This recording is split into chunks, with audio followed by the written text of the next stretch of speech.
hermanos, estamos contentos esta mañana después de haberle cantado a Dios, después de expresarle a Dios nuestros cantos, nuestra adoración. Creo que es muy importante ahora llegar al mensaje de la palabra de Dios. En todo este tiempo que tengo de predicar y enseñar, ya que son 40 años, he visto a muchos cristianos que de corazón se han convertido al Señor y que Dios ha hecho una obra maravillosa en sus vidas. He conocido personas que Dios los ha sacado, hermanos, así literalmente del fango emocional, del fango moral. He visto personas que han estado en prostitución, en drogas, en alcoholismo. He visto personas que han tenido una vida pero terrible que usted no se imagina, y que cuando han venido a conocer a Jesús, literalmente sus vidas fueron cambiadas, fueron transformadas.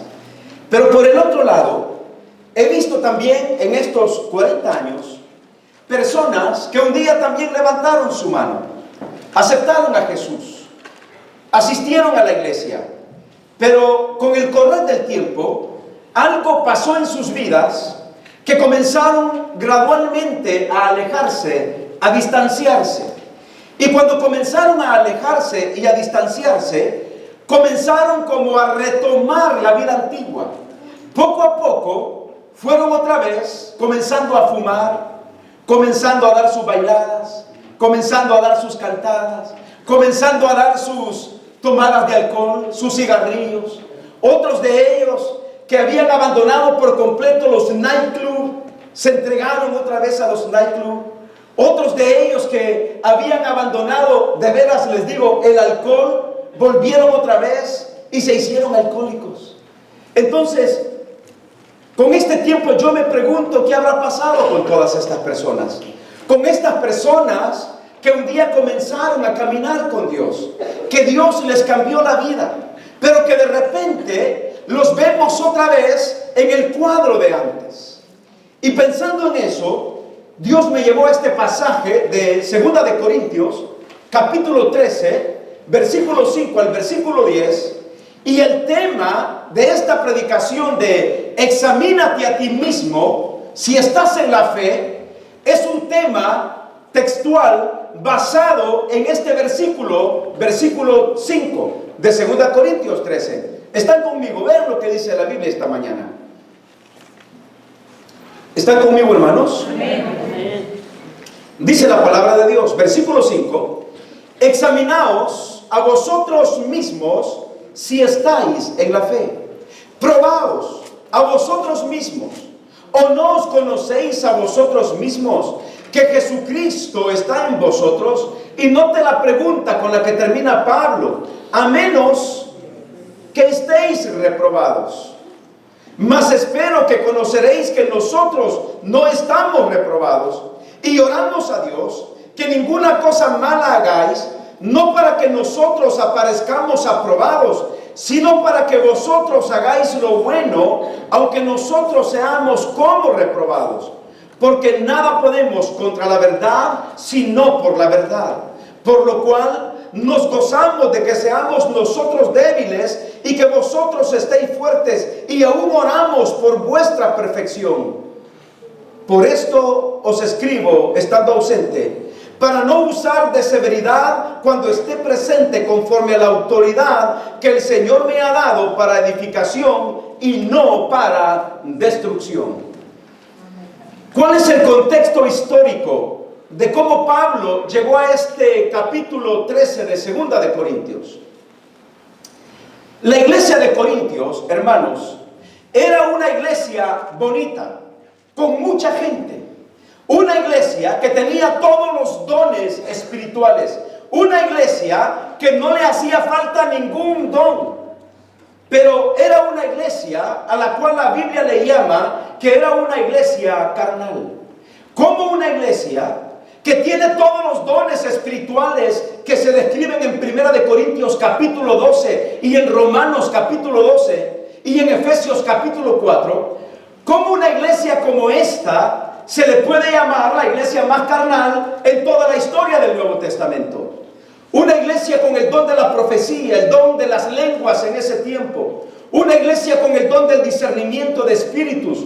Una iglesia con el don de servicio, de revelación. Una iglesia con el don de poder dar, de hermanos que se dedicaban al servicio. Una iglesia, hermanos, poderosa en los dones. Pero Pablo llega a un punto de decirle a esta iglesia: me doy cuenta, dice Pablo, que a vosotros tengo que tratarlos como a niños en Cristo. ¿Se imagina que usted me diga a mí, que ya soy un adulto, que paso ya de los 50 años, que usted me diga: ¿sabe qué, hermano pastor? Usted ya tiene más de 50 años y tengo que tratarlo como a un niño. Si eso es verdad, es verdad. Pero Pablo le está diciendo esto a la iglesia: tengo que tratarlos como a niños. Y en otro pasaje, Pablo les dice: tengo que tratarlos como a carnales. Hermanos, es una situación complicada la iglesia de Corinto, porque era una iglesia rica en dones, y Pablo hace un fuerte reproche a la iglesia más escandalosa del Nuevo Testamento, que es la iglesia de Corinto. Habían entrado, hermanos, a la envidia, a la contienda, a los pleitos por los dones. Habían entrado a la competencia de dones, que yo tengo el mejor don, tu don no sirve. Y cada quien, hermanos, llegaba para hacer lo que quería dentro de la iglesia. Y Pablo, en el versículo 5, ahora, ¿qué les dice Pablo? Examinaos a vosotros mismos si estáis en la fe. Probaos a vosotros mismos. ¿O no os conocéis a vosotros mismos que Jesucristo está en vosotros, a menos que estéis reprobados? Cuando llegamos a 1 Corintios 11, esta iglesia, cuando tenían la cena del Señor, ustedes saben que la cena del Señor es un momento de comunión, es un momento de adoración, es un momento para ponernos a cuenta con Dios.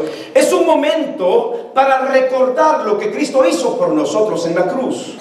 Pues muy bien, en 1 Corintios 11, el apóstol Pablo tiene que exhortar a esta iglesia, porque cuando tenían la cena del Señor, ya no era la cena del Señor, la habían convertido, hermanos, en un tiempo de comer y beber, comer y beber. Y dice Pablo que cada uno se adelantaba a comer lo que había traído.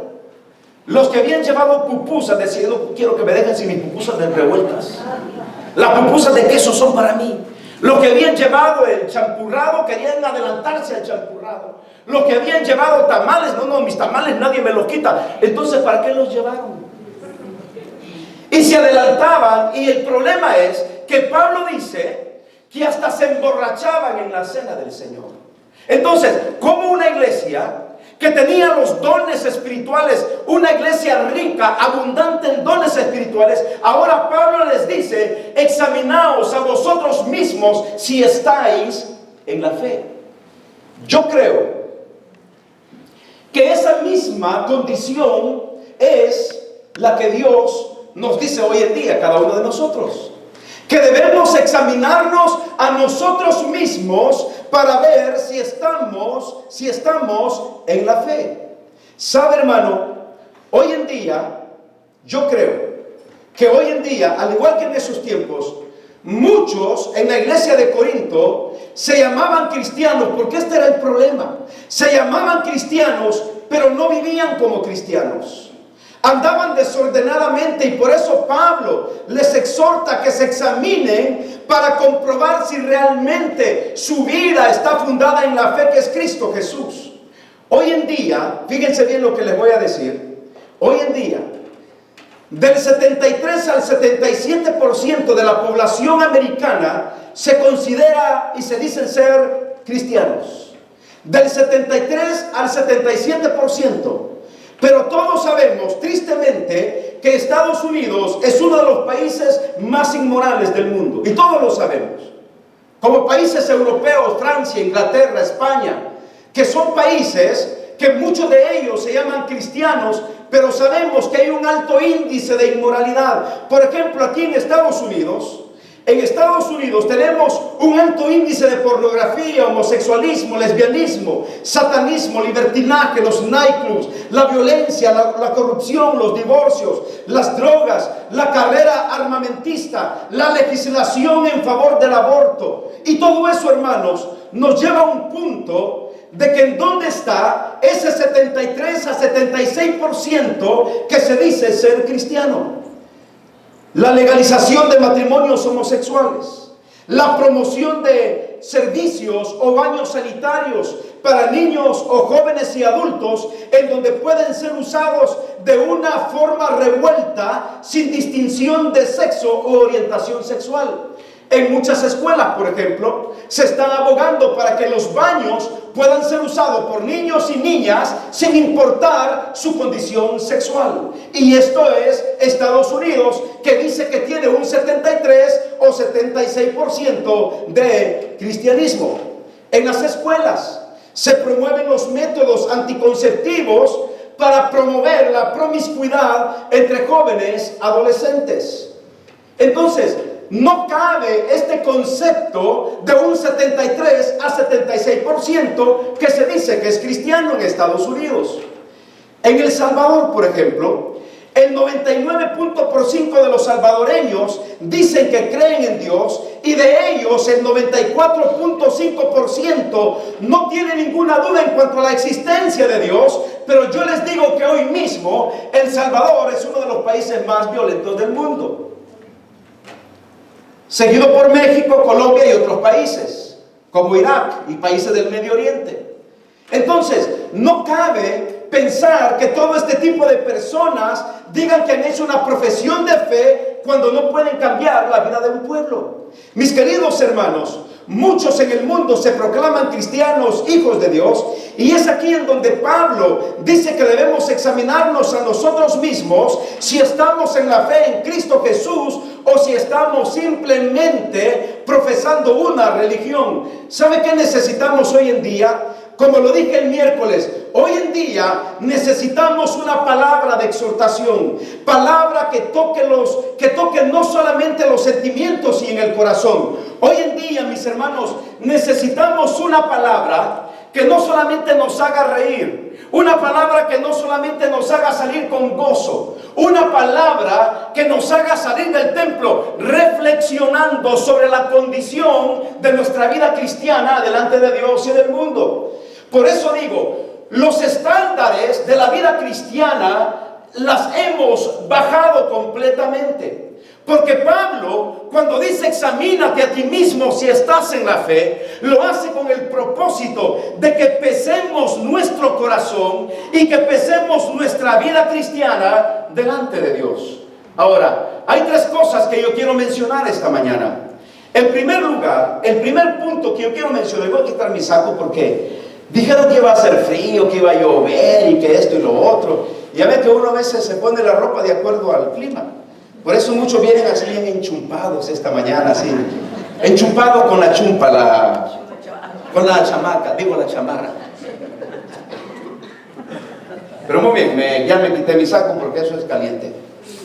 ¿Me ven sudando, hermanos? Es por el saco. ¿Y mi pañuelo? Lo dejé aquí arriba. Muy bien. Tres cosas importantísimas que yo quiero mencionar esta mañana.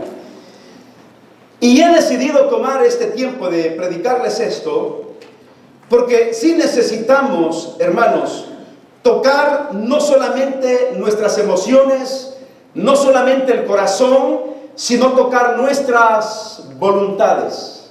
Es decir, como dice Pablo, es Dios quien produce en vosotros el querer como el hacer por su buena voluntad. No solamente que Dios hable a nuestro corazón y a nuestro sentimiento, sino que Dios nos haga reaccionar en nuestra voluntad, que nuestra voluntad se sujete a lo que la Biblia dice en cuanto a lo que significa ser un cristiano.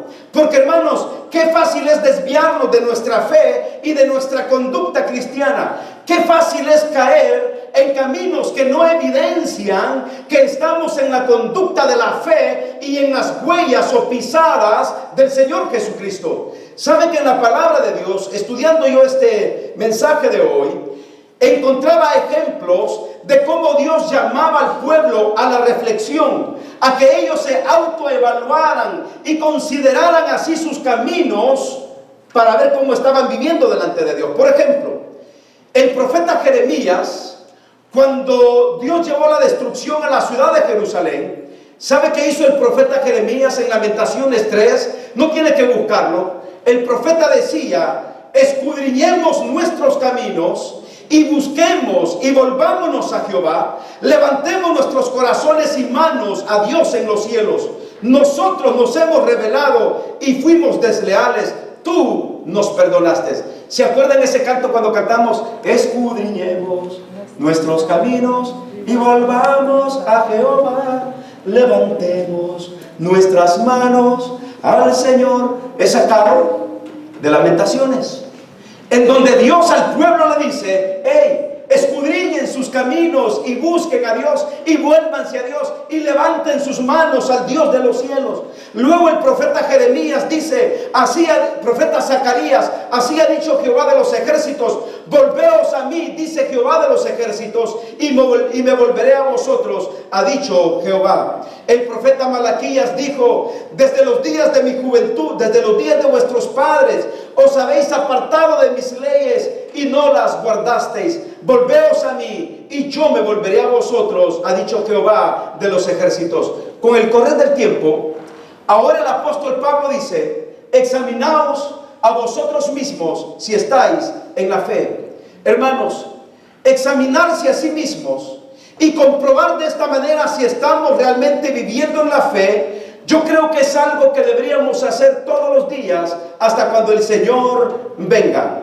Si ustedes notan, si ya leyeron el pasaje del versículo 5, hay dos verbos en tiempo presente: examinar y probar. Examinar y probar. Examinaos si estáis en la fe. Y luego dice: y probaos. Eso significa que deberíamos estar continuamente examinando nuestro corazón. Primer punto: la fe en Cristo, hermanos, se basa en un cambio radical de vida.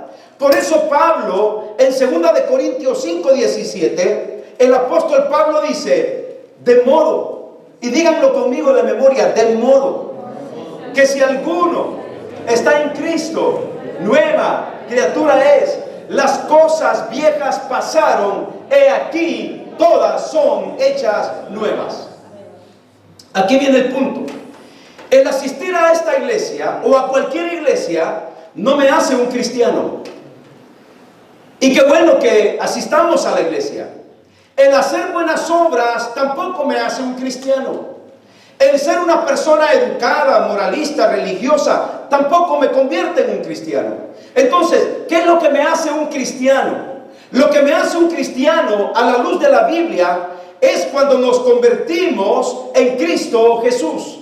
A lo que Jesús le llamó el nuevo nacimiento, cuando Jesús le dijo a Nicodemo: te es necesario nacer de nuevo. Quiere decir que cuando nacemos de nuevo, nos hacemos en nuevos hombres, nuevas personas. Y una nueva persona produce un cambio radical de vida. En otras palabras, lo que éramos antes, la manera de vivir antes de conocer a Cristo, debe de contrastar radicalmente con lo que ahora somos en Cristo Jesús. No sé si me captan la idea, pero yo no puedo ser el mismo de antes si digo que hoy soy un verdadero cristiano. No puedo. Todo lo que yo hacía antes, si yo antes fumaba, bailaba, si antes le cantaba al mundo, si yo antes hacía cosas deshonestas, si yo antes me iba por otra línea y vuelvo a eso, no me he convertido. Porque lo que me hace cristiano es un cambio radical en mi vida, que contrasta con lo que ahora soy en Cristo Jesús. Si antes yo era un mujeriego, un peleador, un bebedor, un fumador, todo eso contrasta. Si antes yo amaba la injusticia, hoy amo la justicia. Si antes amaba la mentira, hoy amo la verdad. Si antes vivía en deshonestidad, hoy vivo en honestidad. Porque todo lo que yo soy ahora contrasta con lo que yo era antes. En otras palabras, nos desvestimos de una vieja vida y nos vestimos de una nueva vida en Cristo Jesús. Hermanos, en el pasado quedaron los vestidos viejos y ahora tenemos vestidos nuevos. En la vida cristiana, Dios nos ha dado una nueva vestimenta, un nuevo calzado, una ropa nueva que simboliza una nueva vida en Cristo Jesús. Entonces, ¿por qué seguir viviendo con los patrones de una vida vieja cuando tengo el patrón de una vida nueva? ¿Ha tratado usted, cuando ha ido a un almacén, por ejemplo, de probarse un vestido sobre su vestido? A veces yo he ido a los almacenes, por ejemplo, y si estoy preciso, y digo, me voy a probar esta camisa a ver si me queda. Y no voy al vestidor, sobre mi camisa, me pongo la otra camisa. Y digo, no me queda, esta camisa no me queda, está muy apretada. Pues tengo trabajo. ¿Y qué tengo que hacer para ponerme la nueva? Tengo que quitarme la camisa vieja y ponerme una camisa, la nueva. Es como si voy a una tienda donde venden camisas o donde venden sacos y trato de ponerme un saco sobre el saco que ya tengo. No funciona. Tengo que quitarme el saco para probarme el otro saco. Y es la vida nueva en Cristo. Yo no puedo poner esa nueva vida en Cristo si no me he despojado de la ropa vieja que tengo antes de venir a Cristo.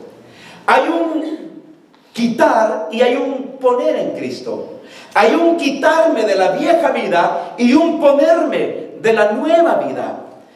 Yo digo, si tengo camisas nuevas en mi closet, ¿por qué voy a andar con camisas viejas? Y esta es vieja, vieja camisa. Para que no se equivoquen los mexicanos, es una vieja camisa, no una vieja, es una vieja camisa. Si usted va a su closet, hoy al salir del templo, se va a dar cuenta que tiene ropa que todavía tiene las viñetas puestas. Y quizás la tiene por 1 año, 2 años, 3 años, esperando un momento especial. En 3 años no le han invitado a un evento especial. Porque todavía está esa ropa con viñetas y ropa nueva. Y vuelvo a preguntar, si tengo ropa nueva, ¿por qué me voy a seguir vistiendo con la ropa vieja? Y eso me pasa a mí y nos pasa a todos. Hermanos, a veces yo tengo ropa y digo, teniendo esta ropa nueva, ¿por qué me vengo a poner la misma vieja? Ropa vieja. Para que me entiendan. No a pesar de la vieja, sino la ropa vieja. ¿Por qué voy a vestirme de ropa vieja si tengo ropa nueva? Y eso es lo que Pablo está diciendo en 2 Corintios 5:17. Dice que hemos sido revestidos de una nueva naturaleza. Entonces, ¿por qué vamos a andar con la vieja ropa si tengo una nueva ropa en Cristo Jesús? Entonces, toda la ropa vieja contrasta con la ropa nueva que yo tengo. Hermanos, aviente la ropa vieja y póngase la ropa nueva. Vaya a su closet, tire la ropa vieja. ¿Y qué cuesta deshacernos de la ropa vieja? Y es que nos da sentimiento. Y yo estoy ahí con la camisa. Esta me costó 13. Valía 40 según, pero ahí estaba en 9.99. Y nos cuesta. Y este pantalón como me da recuerdos. Tengo un jean, ya no lo tengo, lo boté. Cuando yo vine a Estados Unidos en 1992 con mi hija y mi hermana, mi primer jean costó $49.99. Qué bonito ese Levi's 501. Que me gustaba, tallado al cuerpo, mis botas, mis 2 pistolas, mi sombrero. No me alcanzó para el caballo. Y andaba con mi jean y todo, y qué bonito el jean. Con el tiempo se comenzaron a hacer hoyitos por todos lados, pero no quería dejar el jean. Por último se fue rayando. Pero después me di cuenta que los jeans rotos eran más caros que los que no eran rotos. Entonces dijo, mejor así después lo vendo unos $200, se vuelve clásico. Iba yo al closet y veía ese pantalón y decía, no, ahí va a estar. Me lo ponía la última vez, esta es la última vez, y esta es la última vez. Y así pasaron los 30 años que tengo de estar acá. Por último, no, 23. Por último dije yo, no, mejor este pantalón ya no. Por último lo tiré porque ya no daba más el pantalón. Si yo tenía otros 501 ahí, originales, Los había comprado en Ross, por cierto. Si yo tenía esos 501 ahí, pantalón 501 Levi's, entonces, ¿por qué tenía que seguir vistiendo con ese pantalón viejo? Quizás porque me traía recuerdos. Oh, mi primer jean cuando vine a Estados Unidos, el primer resultado de mi primera predicación en una iglesia. Porque cuando vamos a predicar a veces nos dan una ofrenda. ¿Sabe cuál fue mi primera ofrenda que me dieron aquí en Estados Unidos? Fue una ofrenda de $2,500 en un campamento de varones, en una predicación de 15 minutos. Pero fue una predicación de campamento de americanos, de hombres. Y de estos americanos sí tienen dinero. Nunca me habían dado en mi vida, bueno, ni me han dado en mi vida $2,500 por 15 minutos de predicación. Nunca, en mi vida, jamás. Me dieron $2,500 y todos los que están viejos de aquí, del que venimos de Baldwin Park, con esos $2,500 compramos las sillas rojas que todavía están ahí en el Salón 7. De los $2,500, doné $2,000 a la iglesia y me quedé con $500 para libros. Y ahí están las sillas todavía. Algunas ya las regalamos. Pero lo que trato de decir es que yo decía, ese pantalón quizás porque fue mi primera ofrenda. Entonces, y ahí estamos con el sentimiento, y no queremos deshacernos de lo viejo, y hasta nos dan nostalgia las cosas viejas, y estamos, hermanos, como el pueblo de Israel, que cuando salieron de Egipto, ¿cuál fue el problema del pueblo de Israel? Cuando iban comenzando por el desierto, ¿sabe qué decían ellos? Ojalá hubiéramos muerto en Egipto. Oh, ¿cómo recordamos el pescado que comíamos? Oh, esos ajos. Qué bueno que no estuve ahí. Las cebollas.